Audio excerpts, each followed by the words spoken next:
കേന്ദ്രവിഹിതം തടഞ്ഞുവെച്ചിട്ടും കേരളത്തിലെ വികസന പ്രവർത്തനങ്ങൾക്ക് യാതൊരു കുറവും ഉണ്ടായിട്ടില്ലെന്ന് CPI സംസ്ഥാന സെക്രട്ടേറിയറ്റ് അംഗവും മുൻ മന്ത്രിയുമായ മുല്ലക്കര രത്നാകരൻ പറഞ്ഞു.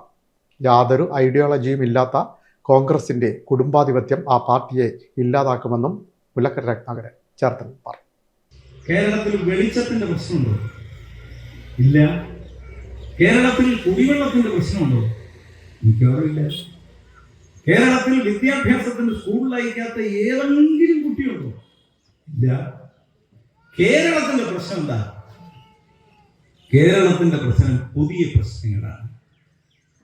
ലോക മാർക്കറ്റുമായി ബന്ധപ്പെട്ട പ്രശ്നങ്ങളാണ്. ലോകത്തിന്റെ വികസിത മനസ്സുമായി ബന്ധപ്പെട്ട പ്രശ്നങ്ങളാണ്. അതായത് ഇവിടെ തമിഴ്നാട്ടിനെ പോലല്ല, കർണാടകത്തെ പോലല്ല, UP പോലല്ല. ഇവിടെ എല്ലാ വീട്ടിലും ഡിഗ്രിക്കാരുണ്ട്. ലക്ഷത്തിൽ ഇത്ര ആളുകൾ എഞ്ചിനീയർ, ഇത്ര ഡിഗ്രിക്കാരെത്താൻ ലോകത്ത് ഫ്രാൻസിന്റെ മുന്നിലാണ്. പുതിയ തലമുറ രാഷ്ട്രീയത്തിലേക്ക് വരുന്നില്ല. കേരളത്തിലും അത് സംഭവിച്ചുകൊണ്ടിരിക്കുന്നു.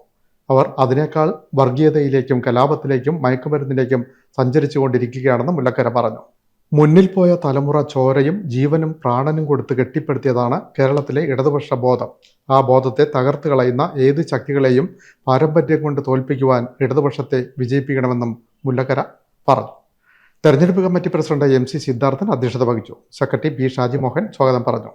ഇടതുമുന്നണി നേതാക്കളായ B Vinod, U Mohanan, ME Ramendran Nair, K ഉമയാഷൻ, PS Pushparaj, R Vinod, KV Chandrababu, Shirley Bhargavan, S മനോഹരൻ തുടങ്ങിയവർ സംസാരിച്ചു.